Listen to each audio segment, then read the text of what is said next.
Welcome, everybody, to the second session of the community of practice. We're going to get going in about a minute, so just hang in there if you would, and we'll get going soon. Thanks.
Well, welcome, everyone, to the second session of the community of practice on our Race to Resilience initiative to organize transformational resilience coordinated networks throughout North America and worldwide. And I welcome you no matter what time zone you're in and what country you're living in. I hope it's you're doing well. I'm Bob Doppelt. I coordinate the International Transformational Resilience Coalition, and this initiative is an ITRC initiative with our partners and co-sponsors, the Campaign for Trauma-Informed Policy and Practice, and Jesse Kohlers, who's handling the technical aspects here, and Trauma-Informed Oregon, who are also with us today, Christian and Christy, who are handling chat and other things. And I also want to say thank you to all of our co-sponsors from many countries around the world that you can see in the logos. I just want to start by reiterating the key message of this community of practice and of our entire initiative, and that is that community is medicine. Throughout human history, our ability to band together and cooperate has always been key to providing the mutual aid and emotional support needed to help people survive and remain healthy and resilient during crisis and solve complex problems. And by organizing transformational resilience coordinating networks in neighborhoods and communities now, everywhere, we can do this again for the climate, ecosystem, biodiversity crisis. The goals of this short two-part community practice are simple. We can't cover everything. For the last 4 years, we've run 8 and 10-week community practices that go into much more depth on this. This two-part COP is just trying to provide you with enough information to help you decide if you can form a transformational resilience coordinating network in your neighborhood and community. And if so, we want to then engage you formally in our Race to Resilience program. A quick summary of last week's community practice. We described how the climate ecosystem biodiversity crisis is a rapidly accelerating event that in different times, ways, and magnitude is going to severely stress or traumatize, emotionally and psychologically traumatize everyone. This means we now have 2 urgent tasks in front of us. Build the horizontal social infrastructure in communities, that is, connections between organizations, groups, and individuals throughout the community that engages residents in providing the mutual aid and emotional support needed to help people survive and remain healthy and resilient during the decades-long climate ecosystem biodiversity crisis, and use those experiences to develop new meaning, purpose, courage, and hope in life and thrive, while at the same time motivating residents to do their part to reduce the climate ecosystem biodiversity crisis to manageable levels and greatly enhance local social, economic, and ecological conditions. And our perspective is, and our experience is, that transformational resilience coordinating networks are the most effective way to build and sustain that social infrastructure that's needed and to implement the strategies needed to accomplish those 2 tasks. Today, we're going to focus on last week we focused on how to organize a transformational resilience coordinating network. Today, we're going to focus on how to use a public health approach to develop strategies that strengthen the 5 foundational protective factors we found in our research that are going to be needed to build and sustain population level mental wellness and transformational resilience. And joining us is going to be Howard Lawrence, who's the coordinator of neighborhood services in Edmonton, Canada, to discuss how they're addressing one of those really fundamental foundational protective factors. He runs their Neighborhood for Climate program. It's really about building social connections. I want to mention that we're going to hold one additional community practice session. This is going to be an hour-long session that you might want to attend on Wednesday, November 13th, starting at the same time as the previous two. There is no agenda and will be no material presented at this session. Instead, it's going to be an opportunity for you to meet each other, discuss questions, ask, problem solve, and in other ways, just get addressed issues that are on your mind. So please save the date and the time if you're interested, and we'll also send an invitation and a reminder before that. And one other thing, excuse me, Christian's going to put this in the chat afterwards, but we would like to know if you're willing to have your name and email shared with everybody else who's on the community of practice, because some people have asked for that to be able to communicate with you. So you can put that in chat or send us an email afterward. We'll follow up with an email. Let's start with a very brief resilience pause. We did this last week. Also, just to show you what kind of resilience skills you can learn yourself and you can share with others in your community through the Transformational Resilience Coordinating Network. And we're going to practice a skill called grounding that was developed by the Trauma Resource Institute. It's basically a mindfulness practice.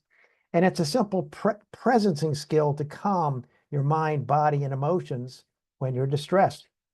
We're going to go through this quickly. I'd encourage you to do it later and take more time, but just find a comfortable position, either sitting, standing against a wall, laying down, whatever position you might be in. And then bring attention to the places in your body that are supported by something solid. So if you're sitting in a chair, is it your buttocks and your back, and maybe your feet on the floor? If you're standing against a wall, is it your back that's supported by something solid, and maybe your feet? Or maybe it's your entire body if you're laying on the floor. Just find places that are supported by something solid. And then when you do that, bring attention to all the places in your body that feel pleasant or neutral, or simply places that feel good. So just sort of find places that might be tingling nicely, might have some pleasant warmth to it, and just sort of notice that, or that are neutral. They don't feel anything. And just try to focus on that for just a second.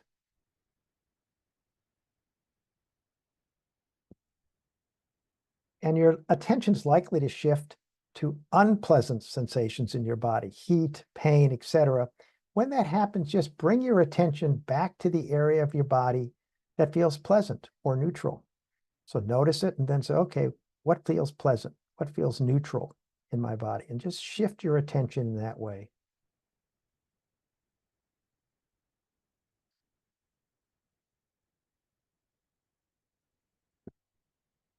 And as you do that, without any judgment, just notice what you experience in your body, in your minds and your emotions when you're focusing on pleasant or neutral sensations rather than unpleasant sensations, when you deliberately focus your attention on pleasant or neutral sensations. Again, I ran through this very quickly. I would encourage you to do this at more length afterwards, but you can practice grounding at any time, anywhere. And Transformational Resilience Coordinating Networks can help residents learn this and many other skills as well to calm their body, mind, and emotions when they're distressed. With that said, let's do a 10-minute breakout room just to get a chance to just meet other people. So just briefly introduce yourself, where you live, and the type of work you do. Briefly share one thing that makes you laugh. And then as a group, discuss what you all gained from last week's community practice. And as part of this, if you developed a mission and vision of success for a local Transformational Resilience Coordinating Network, and you shared it with others to see if they would engage in this, what happened? What resulted? And at the end of the community practice, try to, of the breakout room, just try to designate someone to post anything in chat, a couple of comments that were key takeaways or questions. So Jesse, is going to divide you into groups of 3 to 5 people now. We'll see you back in 10 minutes. And Christian's going to post these points, the questions to address in chat for you. So Jesse? All right, Bob, appreciate that. I'm going to go ahead and open up the rooms now. You should be put right into them. If you have any problems, don't hesitate to come back out to the main room. We'll be here to help out. See you all in about 10 minutes.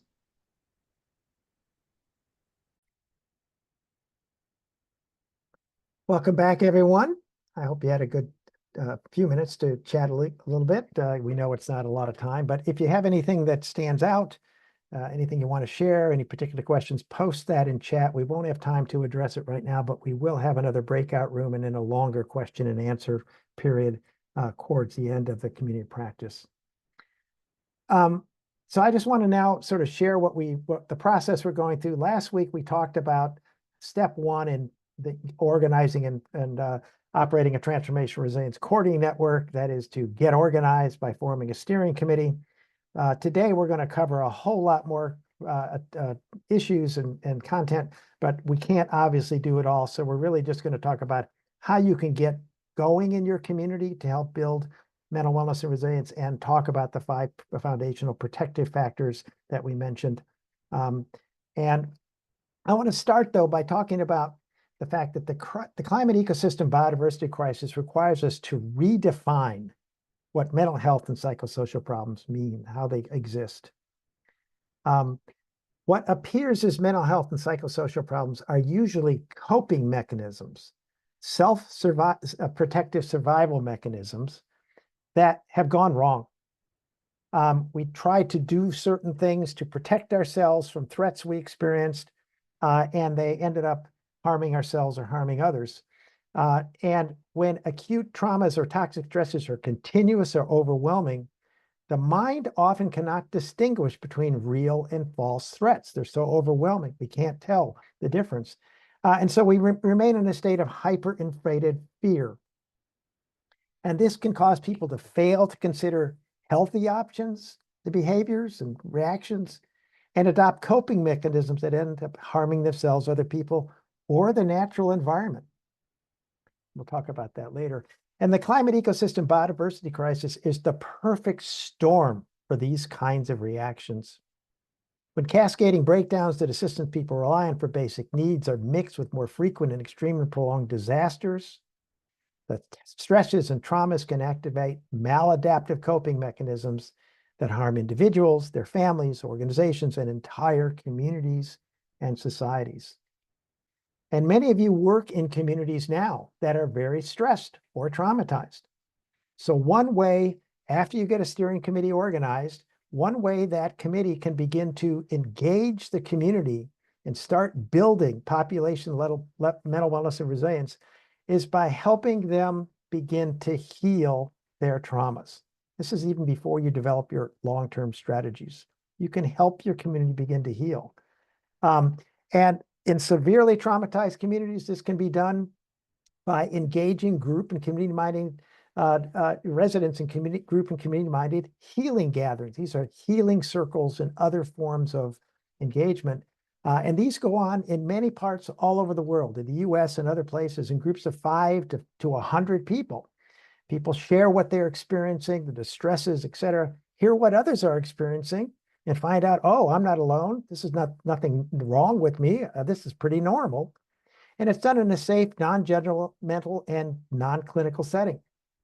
And then you teach people, or people learn age and culturally accounted resilience skills, like that grounding skill we just practiced and others, and begin to heal the trauma by releasing the trauma in their nervous system, while also establishing social connections and building social supports. Here's some examples of organizations doing this kind of work. The Trauma Resource Institute, which is a core partner of ours on this whole initiative. They have the community resilience model. They go all over the world in traumatized communities and help run these kind of events. The Center for Mind-Body Medicine does something very, very similar to this. The Integrative Community Therapy is run by, came out of Brazil, and is to help folks in impoverished areas of Brazil. And now it's being used in many other nations around the world. And they are group and community-minded healing opportunities. Still, another powerful way transformation resilience coordinating networks can begin their work is by actively engaging residents in identifying protective factors or assets.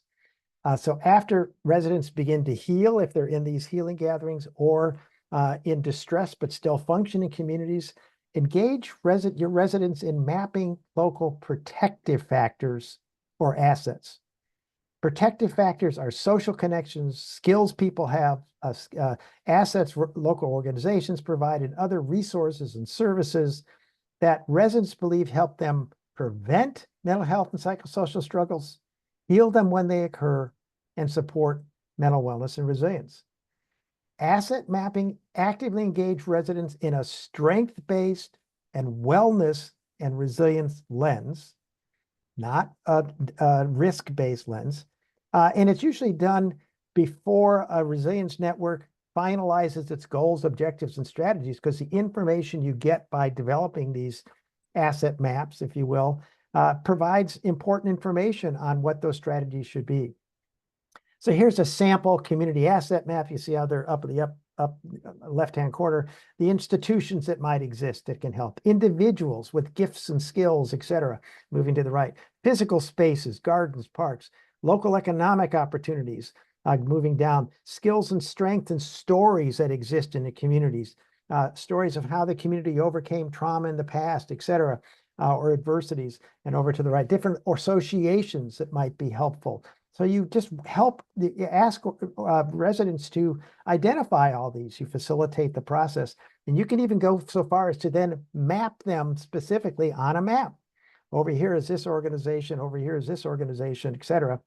And after social connections, local strengths and resources and other protective factors are identified and then described on a map, residents are more easily able to envision how they can be used and how they can form additional ones. Oh, all of these assets are over in this neighborhood. How do we get those over in our neighborhood?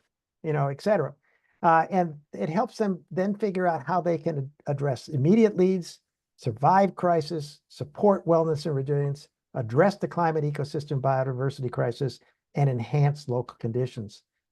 And the point to remember here is identifying and building on assets has generally far greater impact than the all too common approach of trying to assess what the risks are, what the deficits are, and trying to fix them, and treating individuals with symptoms of pathology. And then once you have done that kind of work, and it can take a month or two, getting your community involved, it can take longer. You can start this in a small group and then do it again in a larger group, sort of expand the asset mapping process. You can develop a community resilience portrait as a result of that. And this is a comprehensive written document, it can be, that describes the existing protective factors and identifies potential additional ones, et cetera, et cetera. But a written document is not essential. What's more important through these processes, as we've seen, is to build social connections by having these discussions with others and helping people meet others to engage in these discussions. This is really what's critical for the climate ecosystem biodiversity crisis. If you do develop a written document, that's great. Pass it around the community, find a good place where people can go and find it all the time. That's very helpful also. And there's no one size fits all approach to this. Each community should use a method that fits their local demographics, culture, and resources. And transformation resilience coordinating networks can then use this information to craft their public health strategies to build population level mental wellness and transformation resilience. We've talked about this a little bit in the past, but let me just go through it again. What is a public health approach to mental wellness and resilience? It is a population level strategy that focuses on improving the health and well-being of a community through large-scale prevention and healing programs. It uses both multidisciplinary and multi-systemic approaches, meaning many different people. It's not just mental health providers. It's all sorts of different people with different disciplines and training and backgrounds in the community, multidisciplinary, that are also trying to address all those different factors that create mental health and psychosocial problems, multi-systemic. So you have to involve grassroots and neighborhood leaders, faith leaders, youth leaders, health, education, and many others in the process. And a public health approach has four primary components. First, you identify the issues you want to address, mental health and psychosocial well-being. You identify the protective factors and sometimes risk factors, but be very careful about doing that. You develop strategies and interventions, and then you implement and continually evaluate those interventions while you're after they're being implemented, and continue to improve in strategies. And a public health approach differs from mental health and human services because they focus on treating individuals after they experience problems. This is proactive and it's prevention. Here's a good analogy of a public health approach to mental wellness and transformational resilience. In the 19th century, strategies to prevent disease by cleaning up sewers and water supplies were found to be far more effective than all the doctors and medical treatments in the world were in addressing the diseases that those sewer systems and polluted water generated. And so we now need to address all the aspect of the sewer system, so to speak, excuse the analogy, causing those social, psychological, emotional, behavioral problems and clean them up. So let me just say now, because we're going to dive into some of these protective factors, that humans, all of us, have a basic need for meaning and purpose in our lives. This is a really basic human need. And there's really five ways that humans find meaning and purpose in life. There's probably more, but these are some that are very well researched. And think about this yourself as you do it. The first is by developing and fostering positive social relationships with others. Another is through engagement in concrete tasks that provide tangible ways to engage in something larger than yourself and feel a sense of accomplishment. A third is by regulating and monitoring and regulating your mood. Another is by focusing on what is within your control while keeping the big picture in mind, having a strong vision of success and keeping your energy focused. And just as importantly is the ability to use tragedy as lessons to grow and find more honest and constructive ways to perceive and engage in the world. I'm going to talk about the five foundational protective factors our research found are really going to be vital for the climate ecosystem biodiversity crisis. And each of these protective factors addresses one or more of these really important sources of meaning and purpose. So here's the five foundational protective factors we found through our research. I'm just going to go through them very quickly. The first is to build social connections across boundaries in the community. We're going to talk about that in a second.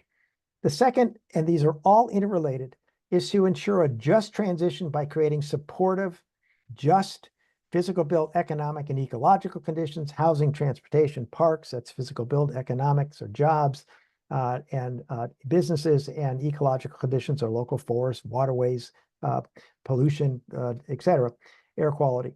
The third is develop universal mental wellness and resilience. The fourth is foster engagement in specific practices that promote mental wellness and resilience. And the last, again, I'm saying it last, it actually, as we just discussed, it might be the first one you start with in your community, is to establish ongoing opportunities to heal suffering and trauma. We're going to come back and talk about the other four in a minute, but I want to now focus on just one of those core protective factors. So take a moment to think about when you feel happiest, most fulfilled, and find meaning in your life. When do you feel happiest, most fulfilled, and find meaning in your life? And if you have something that pops to mind, you might want to share that in chat. When do you feel happiest, most fulfilled, and you really find meaning in your life?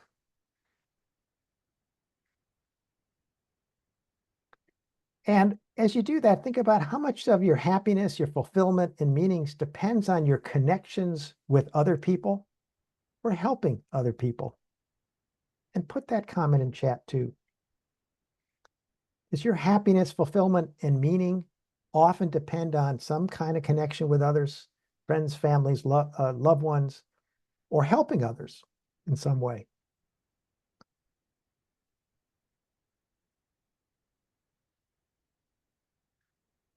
What is really true is that loneliness and social isolation are profound drivers of mental health and psychosocial problems today. Research shows that more and more people have no one to confide in and no one to get help from for mental health or drug use or family abuse, economic or other types of struggles.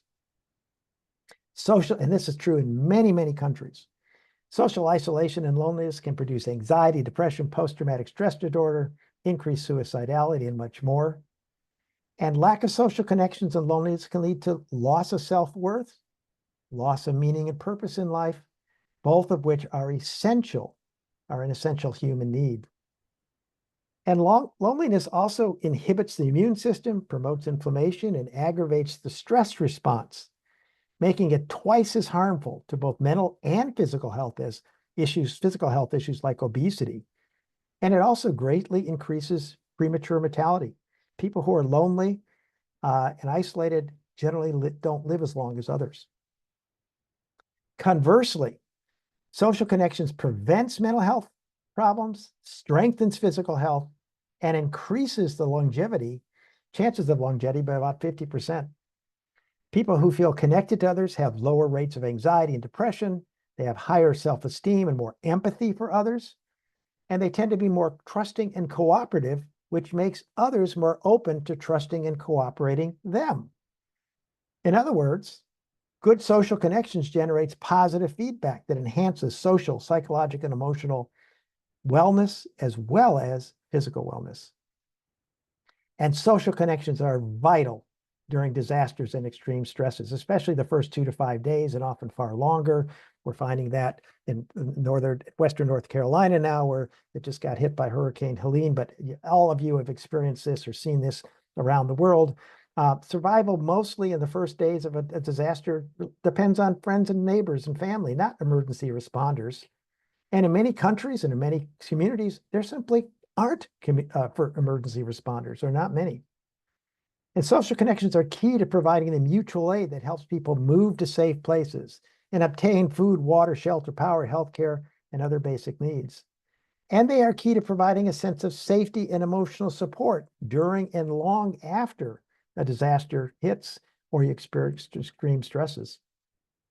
And as we said, throughout history, it is relationships with others that have been most critical for survival during crisis, because they set the foundation for neighboring, mutual aid, and emotional support.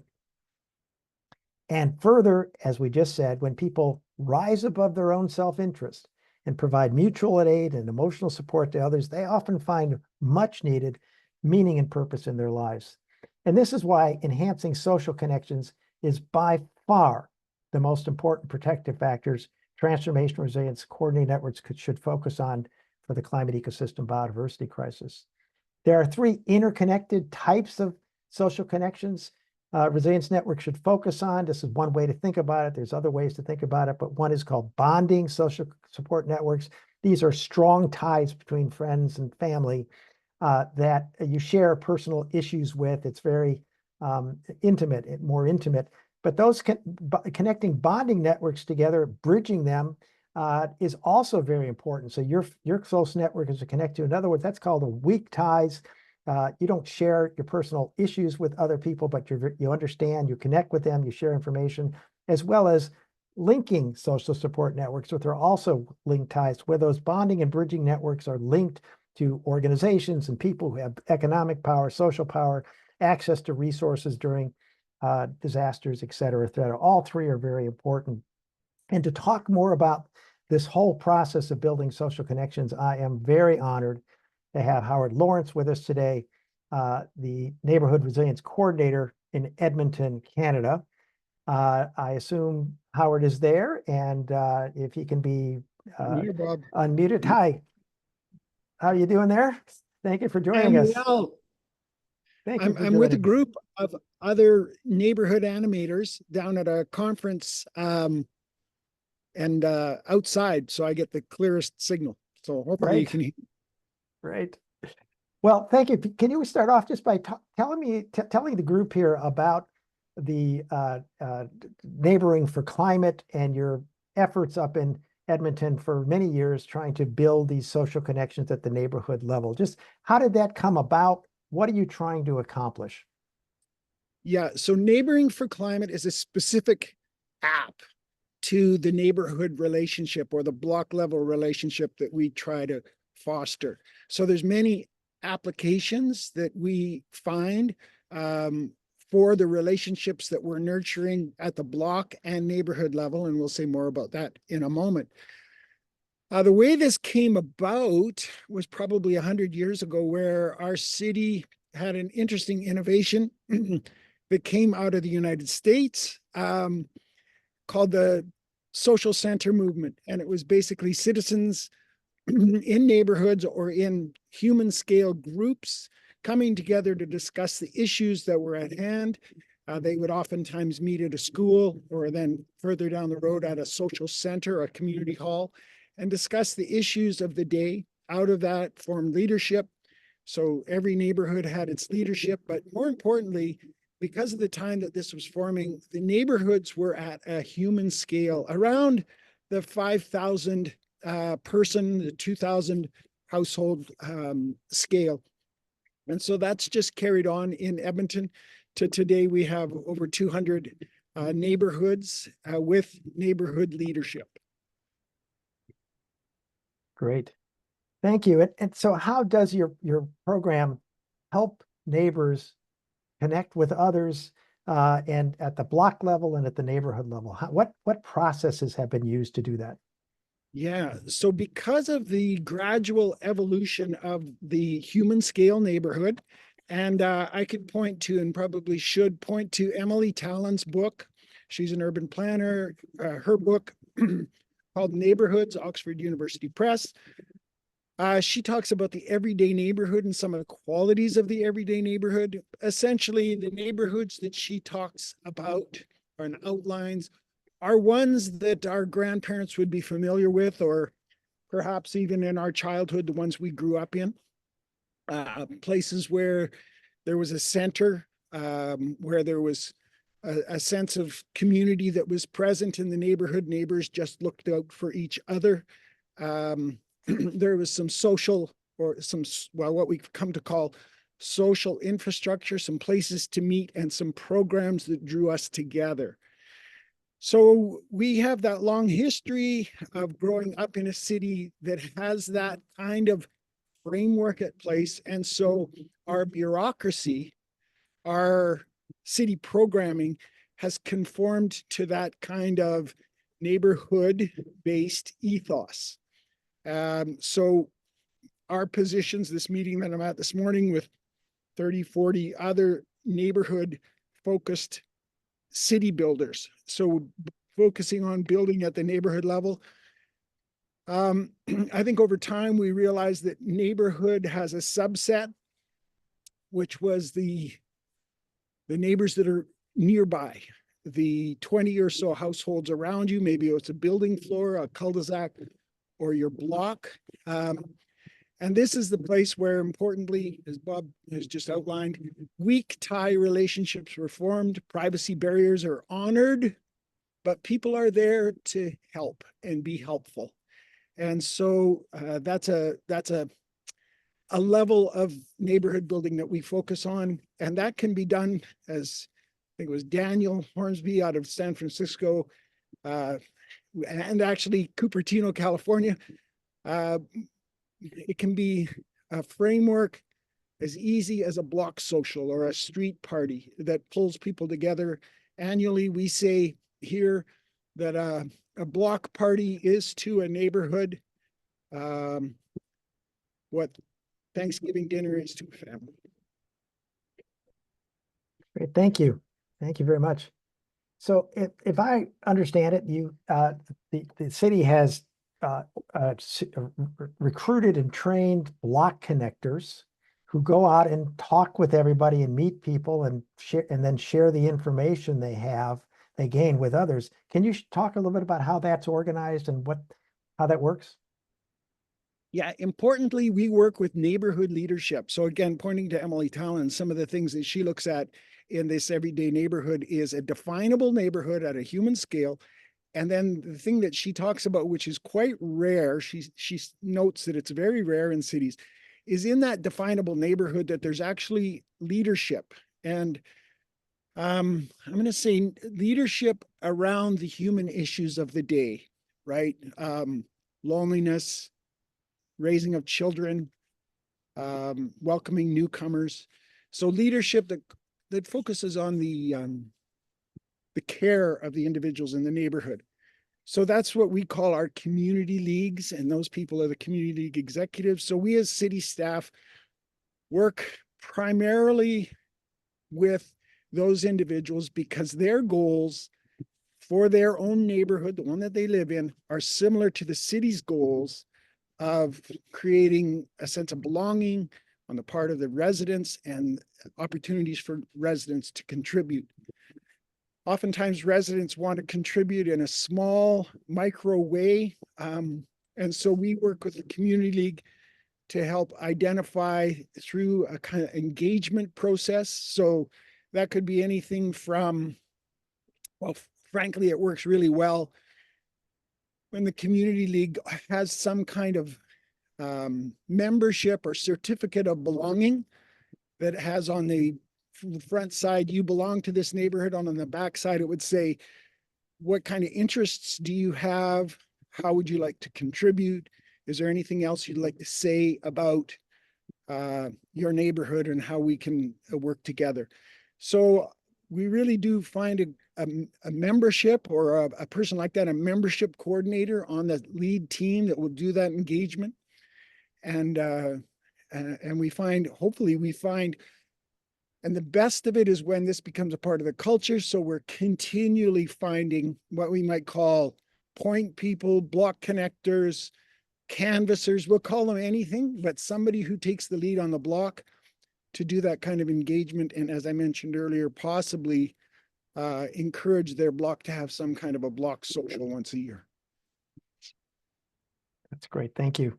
And so what outcomes have you seen in the city, in these neighborhoods? What do they experience having this kind of connections with others over time?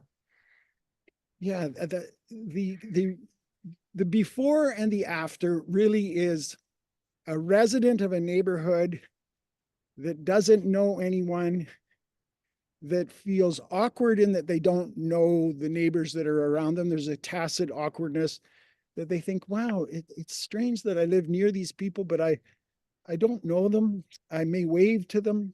But generally, I think there's more to what should be going on in my life, my family's life, my household's life. So really the outcome is now they feel connected to those that live right around them. They know their names. They know they can ask for support. They, over time, have formed something quite similar to an extended family connection. You know, down deep in their soul, they feel a connection like that where they can trust, where they can count on, where they can provide the kinds of care and connection to that other person that they, you know, that they believe humans should have. So the outcome really is that kind of connection. And then that's manifest, that would be what in the literature might be called the ambient relationship. It just is the vibe of the block or the neighborhood.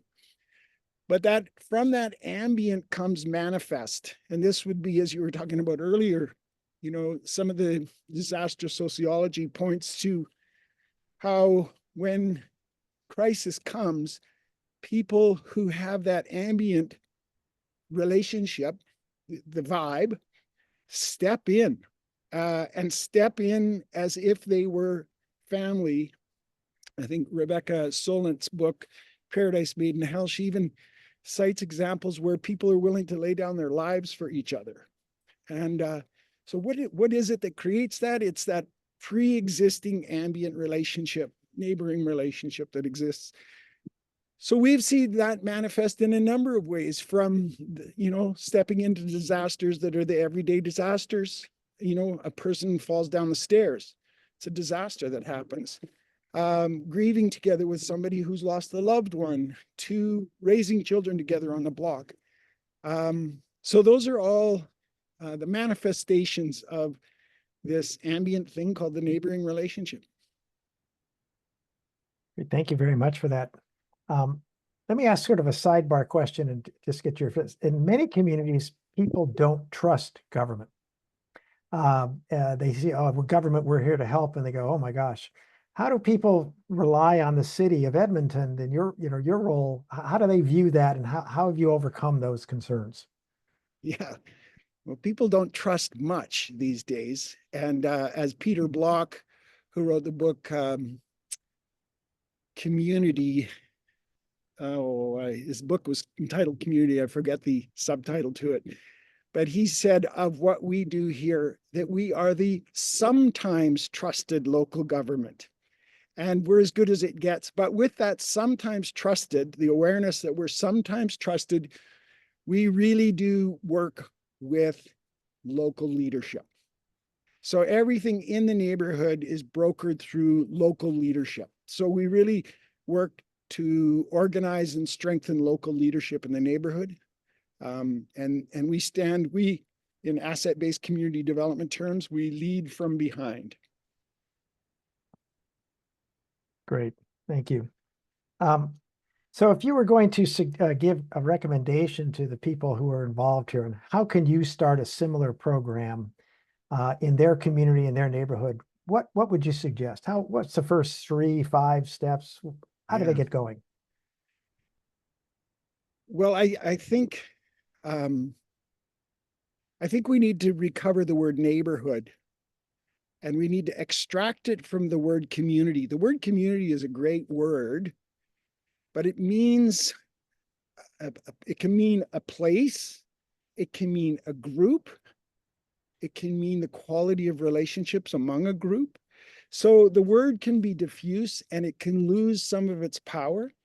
So when we mean neighborhood, i.e. a group of people that live together, probably at a human scale, so 1,000, 2,000 homes, 3,000 people, we say the word neighborhood. So in our policies, in our practices, we say neighborhood. So I belong to the neighborhoods section of community services in Edmonton. So we say it. So if anybody asks, well, what do you mean? What do you work at? I go neighborhoods section. As you'll notice, Nope, we just lost him. Hopefully he'll be back in a second. And while he's doing that, I'll talk a little bit. Howard briefly mentioned the Neighborhood Empowerment Network in San Francisco, which is now been put on hold for a number of reasons. But this is the major urban area of San Francisco, obviously. And what they did for many years is they would close down streets, main streets, and invite everybody out from their high rises into the street to have a potluck. And people would get to know each other. They do that a number of times. And then after they did that and people got to know each other, they form a local resilience network in that neighborhood that would develop a resilience strategy for the neighborhood. They started off the Neighborhood Empowerment Network focused on earthquakes because it's San Francisco. And then they started to realize that they were getting these extreme smoke events from wildfires in California, and they expanded to deal with all sorts of disasters and stresses. And it was a very, very powerful program, and the city had to, for funding reasons and others, sort of change it substantially. But that's what Howard was talking about. I don't see him back yet. So let me just sort of summarize. He might not realize he's gone, that the neighborhood program up in Edmonton is really a powerful program. They did some research during the COVID pandemic and found very positive benefits. People felt like they had the connections, the social supports, et cetera. And it's more than just once a year having an event. That's the formal process, that people are getting to know each other. People who like to walk dogs in the morning find others who like to walk dogs in the morning, and they're doing that together. People like to do woodwork, find other people who like to do woodworking, and they do that together. So it's a very, very powerful program. And we sent you a video about it from the CBC network. If you get a chance to watch it, it's really great. And you can they can look on their website also that they have more information. So sorry, we lost him. But let's see. We'll go on now. Anyway, and see if he comes back, but if not, we'll go on. So the first and most important protective factor that these resilience networks really need to focus on is building social connections across boundaries in the communities. Bonding, bridging, and linking social connections, whatever you want to call them, strong and weak social connections. That's vital for the climate ecosystem biodiversity crisis. And as you do that, help people learn how to communicate with each other. They get backup communication systems, phones, etc. And everybody knows everybody else in the community, so they know who might need help. There's a group up in Vancouver, BC, or maybe it was Victoria, I can't remember, British Columbia, that actually created their resilience hub, so to speak, that they created in neighborhoods was a park bench. And under the park bench was a block box that had everyone's name, phone number, and address, and something about them written down, so that when there was a disaster of any kind, everybody could go to the park bench. There was also a way to recharge their solar system they could put up to recharge their phones, etc. And they could look at that and go, oh, Sally up on 30th Street, she's in a wheelchair. She needs help. Okay, let's go help Sally. And George over here, he's very elderly. He can't move very far. Okay, can somebody go help George? And that's how these social connections really begin to help. They actually end up being resilience hubs, so to speak, but you don't need a physical building to do that. That program is very, very, very helpful. There's much more about that in the initiatives that the handbooks we'll talk about in a second. The second, again, related protective factor is ensure a just transition by creating protective and supportive and healthy, supportive, climate resilient, low emission, physical built conditions, parks, transportation, housing, open space, economic conditions, and ecological conditions. What we have seen is when residents get engaged with that, rather than allowing businesses and governments to just do that on their own and ask for a little feedback from the public, people actually find hope. They find meaning in it, and they begin to build hope, which addresses and prevents and addresses mental health and psychosocial issues, and can really be very powerful. When doing that, at the same time, you want to help everyone understand mental wellness and resilience. This builds on health literacy. So you help everyone understand how trauma and toxic stresses can affect their mind, body, emotions, and behaviors. You do this in simple, age, and culturally appropriate ways, and how it can affect the behavior and thinking of groups. When you see groups doing all sorts of things, as we see in many parts of the world today, they're traumatized, many of them. They're not thinking straight because they're just in this self-protective survival mode and adapting maladaptive coping mechanisms that they think are going to help them, but actually aren't. They're harming themselves and or others. And then you teach individual and collective resilience skills, helping people learn presencing skills, as we talked about last week, to calm their mind, body, and emotions when they're distressed, and these purposing skills or adversity-based growth skills to help people learn how to learn from these adversities. What can we take from them? What can we learn? How can we admit? How can we use that information to improve conditions? The fourth is foster engagement in practices that promote mental wellness and resilience. And I think I've mentioned this in the past. Another example of a group up in Canada that the neighborhood was depressed. The residents decided because of smoke events from wildfires. So they got together and the residents became actors in a little play they put on that made everybody laugh. And they said, wow, we can do this. Why can't others? So they put together a manual in how to run a play that helps people, neighborhood resilience, how to help people laugh in the middle of distress. And it's very effective. Would encourage you to use that. But that's just one example. And as we just talked about, you can start off with these healing events, these group and community-minded healing events, but you want to continue to offer them and many other kinds of healing events, because sometimes people won't go and share things with others, but there's nature-based healing, there's animal-based healing, somatic healing, arts healing, et cetera, that you can do. So the more you can engage these, and communities start with whatever makes sense. They might start with building social connections like happened up in Edmonton, and then get into these healing events later. But you can start with whatever you want, but all 5 are going to be really important. So we're going to take a breakout room now, and I want you to share, again, introduce yourself, but then share what you've taken away so far from today. Do you think you can build social connections in your community? Discuss how you can maybe implement something similar or different, identify key questions. And at the close, please designate someone to post the key issues or questions in chat, and then we're going to just have a discussion about these at the end. So Jesse's going to divide you into groups of 3 to 5 again, and we'll see you in 10 minutes. And then after that, we're going to have a time for all of us to talk. Jesse, it's all yours. Appreciate it, Bob. Opening up the breakout rooms again. If anybody needs anything, feel free to come back to us in the main room. We look forward to seeing you in about 10 minutes.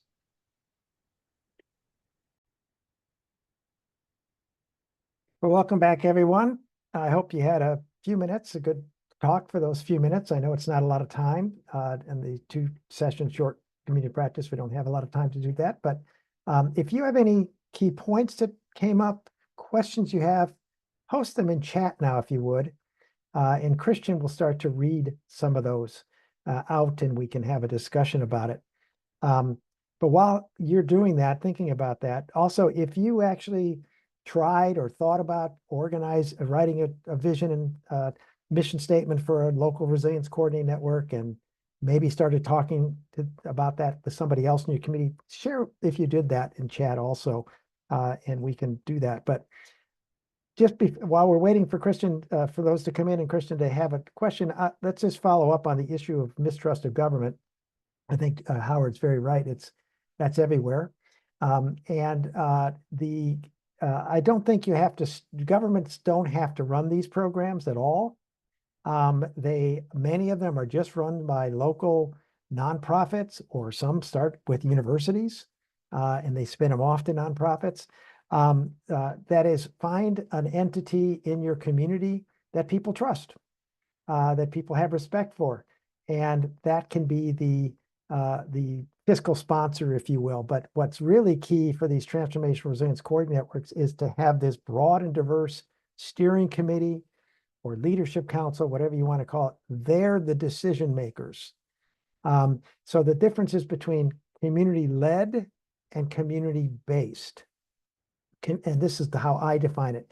Community-based means a nonprofit or a government agency runs the program. They go out and get funding for the program, and they're responsible to tell their funders how they use the funding. So they might organize a community group, a resilience network, get feedback from them, et cetera. But the group is not the ultimate decision makers. This nonprofit or government, is the ultimate decision maker, because they're responsible to their funders to decide how to do that. And when the funding ends, often the community does not feel ownership of it, and the initiative ends. When the community group, the steering committee, the resilience council, whatever you want to call it, makes the decisions, and the entity that's gathered the funding is just a fiscal sponsor, if you will, maybe got it together, but then steps back, that's a community-led initiative. And often when the initiative ends, it goes on. In fact, a number of initiatives like this, Peace for Tarpon in Tarpon Springs, Florida, which is now they call themselves one of the first trauma-informed communities in the US. They started without funding, and every time funding they've gotten funding, it actually has set them back some, or most of the time. So they prefer to operate without funding. Now they have somebody who can run this as a volunteer, Robin Sanger, and that often is not the case. But be careful about how that's taken. So work with government agencies when it makes sense, when people trust it, et cetera. And even if governments are involved, make sure they take the proper role. They take that role, but let the community be the decision makers, the planners. They know what's best. And that's what Howard, I think, shared. Christian, any questions that came up yet? No questions per se, but we have some great insights coming out of our breakout rooms here. Somebody mentions hosting a driveway happy hour to connect with people in the neighborhood in a way that's fun and attractive to folks. Some conversation around systems building in rural versus urban communities and tailoring that approach based on our community. Another idea, parent cafes. I imagine bringing parents together. Yes, a great point about needing shared or streamlined communication on topics of mutual interest. There are often several groups doing similar work, but due to differences in language or communication, it seems like they're not necessarily aligned. Um, a point about being familiar with structuring meetings and a realization that we needed to create a looser structure so attendees feel empowered to become the leadership of organic local initiatives. Fantastic. Another point about being more informal, less scripted with our connections in the community.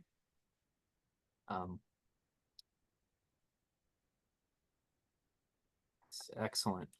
We did have a a question come up during the breakout rooms about funding and navigating trust in government. Can you speak to that a little bit, Bob?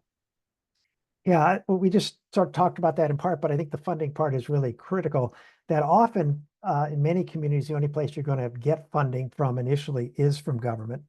At least that's what we think. And people, again, when they do get funding from government or government agency says they have funding, people get intimidated or they don't want to engage. So again, I think we've talked about this last week in the handbooks we'll give you, and I'll talk about that in a second. We talk about this, that it's best to try to start with local funding from local donors, people who can give 25 cents or just share their time and effort, bring food for a potluck to get people together. They're funding it, if you will. And in other ways, have people, local residents, provide the support for the initiative to get it underway. And you can ask for donations from folks. Maybe there's some other people that'll offer $100 or more, depending on the status of the community. But really build from the bottom up, even your funding strategies. And then once you get a little bit better organized, you have a clearer idea of what you're trying to do, then you might want to reach out to a local government agency, but make it clear that it's your strategy, your vision that you're trying to achieve, not something they want you to do. And that's how you build and sustain trust in the community, that it's really community-led and not government-led. And the same is true, as I said, for nonprofits, NGOs, or even universities.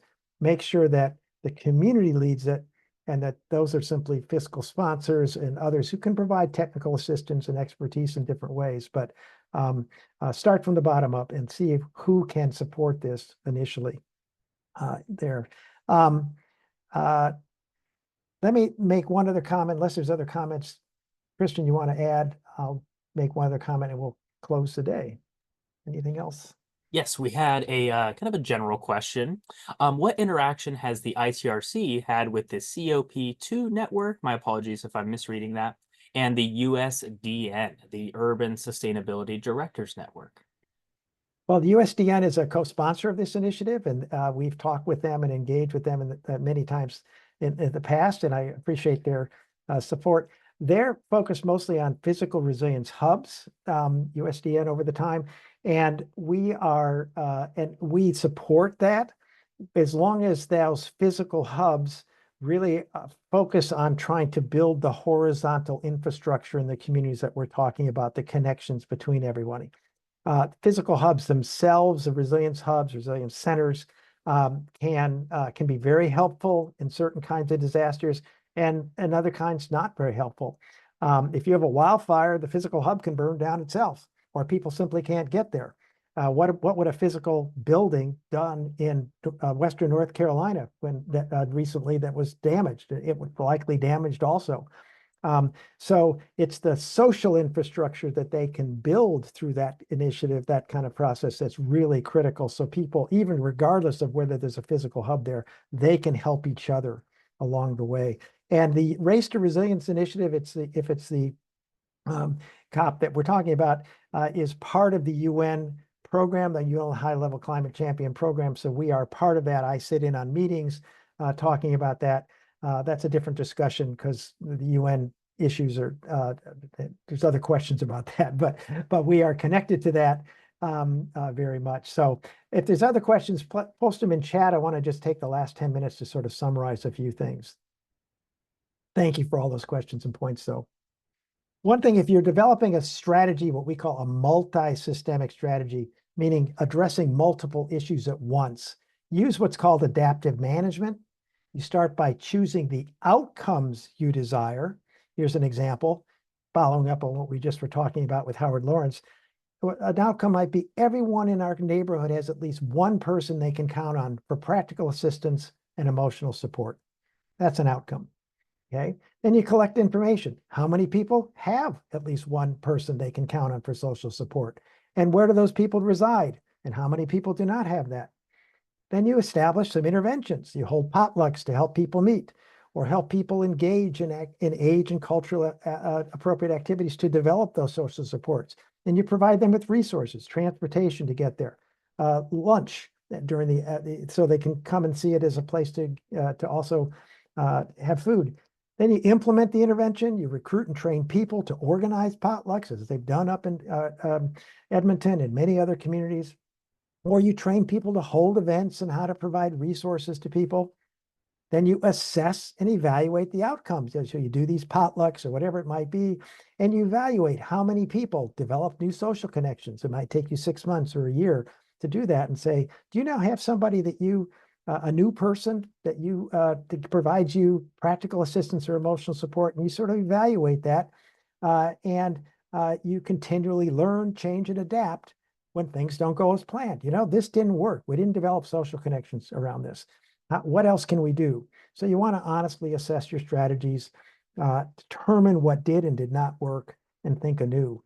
That's adaptive management, and that's how you can develop these strategies. Whoops, this is out of place. I want to just cover one other quick thing that was in the slides last week, but we didn't have time. How do you communicate on these issues with other residents, including skeptics? You know, I don't want to be involved with other people, or they're skeptical about the climate ecosystem biodiversity crisis, whatever it might be.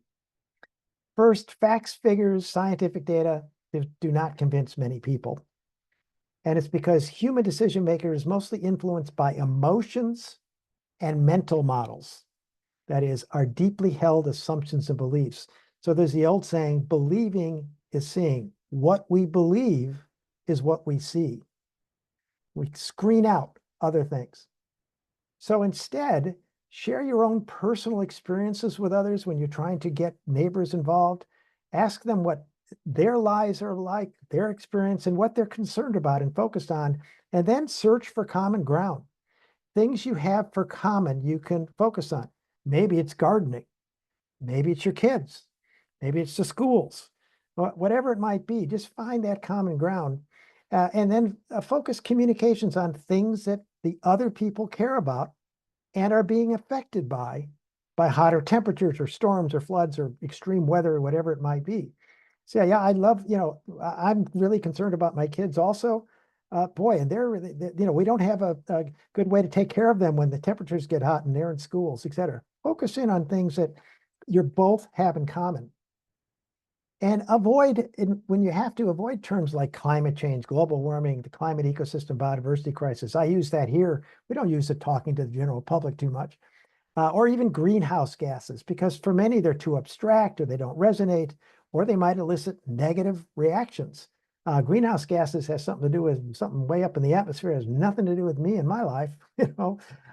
So instead, you can use terms like extreme weather, environmental changes, or natural processes. It doesn't matter what the cause is of the hotter temperatures, more disasters, et cetera. Just call it a natural process, but it's happening. And people can see that, and others terms that resonate with people. And so instead, remember that seeing is believing. Flipping that around. That is to say, when people engage in activities that address practical issues they care about, and they get engaged in building resilience and regenerating local conditions, that is, getting engaged in activities that prevent harm to them, their family, children, the community, that is, prevent harm to the things they care about, can be a very powerful way to help people understand what's going on and surmount differences. When people engage in those activities and they see progress, It builds understanding, which creates a positive cycle, creates further engagement in those practices. So that's how you deal with the residents you don't know, and you help others. And if you get a resilience coordinating network together, I encourage you to practice communications like this early on with your group, and practice conflict resolution also.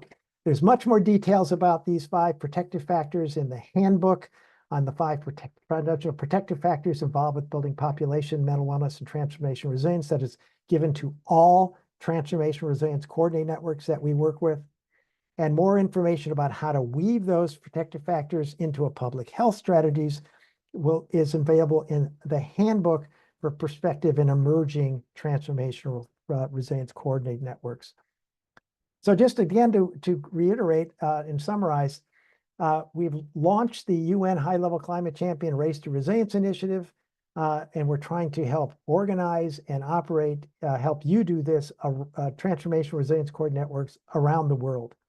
If you're interested in participating in organizing a community network, contact us in the application form. It's on our website. I'll show it in a second. To let us know you want to form a new one or expand an existing group to become a transformation resilience network, and we'll designate you as a prospective network. And when you do that, we will provide you with a special handbook that includes some, but way more information that we've covered in the last 2 weeks about how to do this. We'll provide technical assistance, phone and email, and involve you in the community practice with others who are doing the same kind of work. It'll be an ongoing, not just a 2-part community practice, and help you form a steering committee. And if you have a steering committee, develop a vision, mission, goals, and operating procedures. Once you have that in place, a steering committee is formed, and the steering committee now wants to develop a strategy to build population level mental wellness and transformation resilience, will designate you or invite you to be designated as an emerging TRCN, and will provide you with a different handbook on how to develop these strategies, technical assistance, and involve the community practice with others who are also developing their strategies.